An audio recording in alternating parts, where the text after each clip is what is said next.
So, I want to tell you a little story today about scratch off lotto tickets.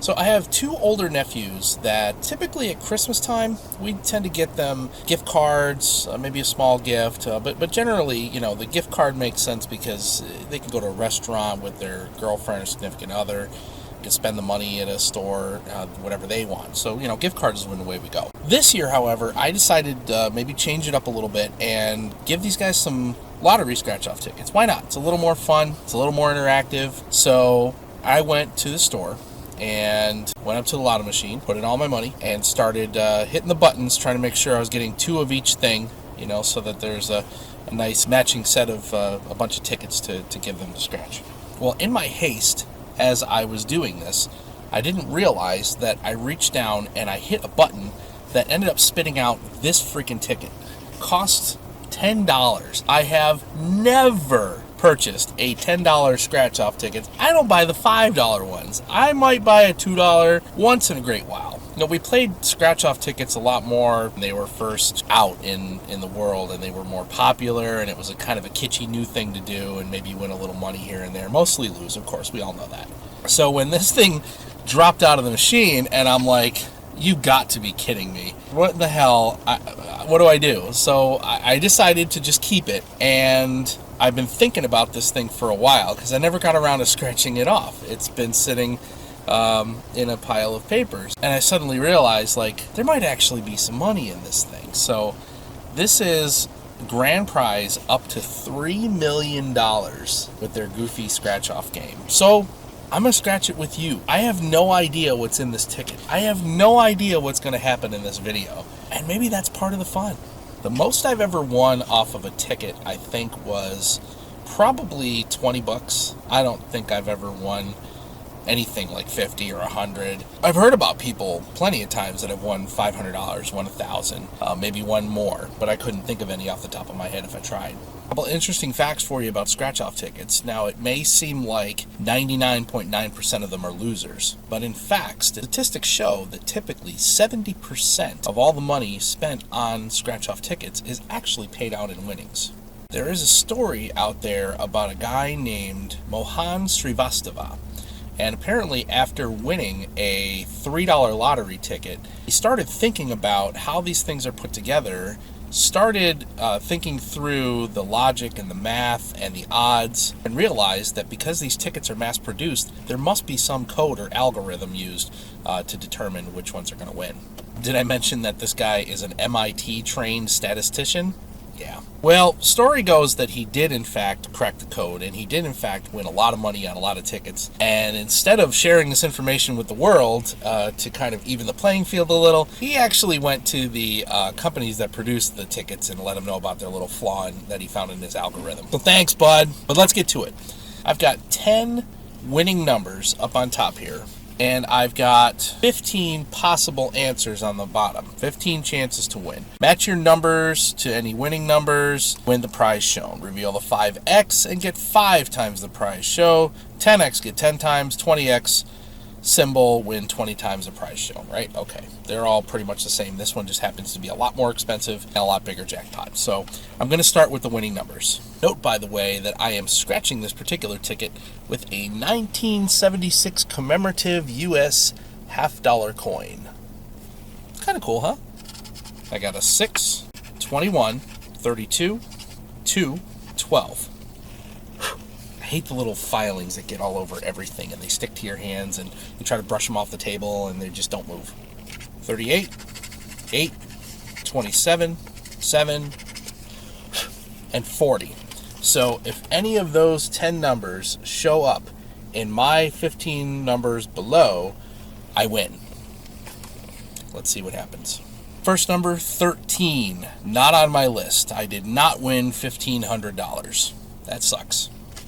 23, not a winner. 33, not a winner. 11, not on my list. That's another $1,500 down the drain. 37, very close. And in fact, Had that number been 38, that would have been the jackpot of $3 million. Not meant to be. Now, as I was setting up to talk to you guys about this, and I was looking up different facts about scratch-off lottery tickets, I did come across one very interesting thing. Various state lottery websites actually post not only the odds of any individual ticket, may that be, a Powerball or state lottery or any one of the shorter. In New York we have Take 5 and other drawings, as well as the tickets. They're all posted as far as past winners, winning amounts, and payouts. So if you really wanted to, you could do like our MIT statistician friend and spend some time making yourself nuts trying to figure out the formula. Me, on the other hand, I'm just going to keep scratching. 3624 would have been another jackpot. These guys are absolute teases with this ticket, giving me 2 failed jackpot attempts. If I had a 19, that would be worth $10,000. Still not there. If I had a 34, it'd be $10. I have a 32, but I do not have 31. That would have been $10. Final 5 numbers. Another story that I forgot to tell you was, again, long time ago when I first started playing scratch-off tickets, and I was working as a maintenance hand at an apartment complex. So in the break room, I had a scratch-off $2 ticket at the time that was based on bingo. And it had all these different boxes you could scratch, and if you got an X or if you got a line or a diagonal, you could win all kinds of money. So I scratched the hell out of this thing. I got all the way down to the bottom, and I was convinced that I had just missed this jackpot, and I was poring over the ticket, losing my mind. One of my coworkers says, "Can I take a look at that ticket?" And I'm like, "Okay, yeah, sure." And I'm young and naive, thinking he just wants to look at it and see if maybe I missed something. So he looks over the ticket for a few minutes, and then he looks at me and he goes, "I'll give you $5 for this ticket right now." I said, "What are you talking about?" I said, "It's a losing ticket." He goes, "Then you're about to make $5. It's $5 right now, take it or leave it. I'll take care of that ticket for you." Now, thankfully, another coworker walked in at the time and heard all this, leaned over my shoulder, looked at the ticket and said, "Hey, dingbat, you won $10. I was so focused on the grand prize piece and so lost in the concept of I was missing one number in order to get the grand prize, I didn't even realize that I had in fact won $10. So what my first coworker was essentially attempting to do was to try and con me into splitting the winnings with him. Nice try, buddy. Back to the ticket. Sorry, I'm dawdling, I know. We have a 1. I do not have a 1. That would be $5,000. How about a 4? No go for $250. 3 would have won me $40. I got a 9. I don't have a 9. That would have been $500. Down to the end. The last number. One more chance to win. Now stop and think about this for a minute. What if there's a large sum of money under that little box?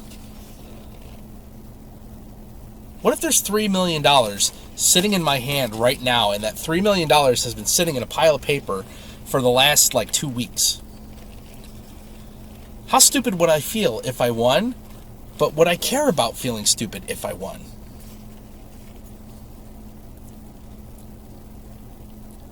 I mean, $3 million could change a lot. Would I quit my job? I don't know. I don't know that I would quit my job. That's a tough one.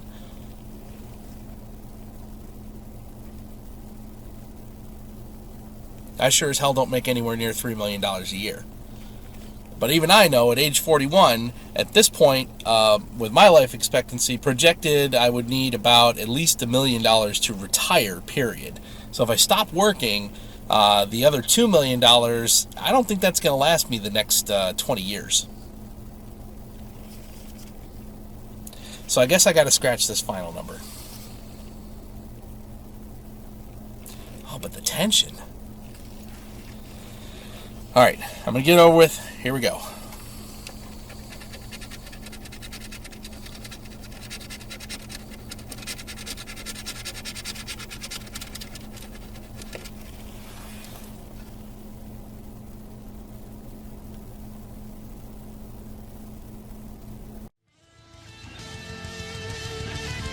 Thanks so much for watching, and I'll see you on the road.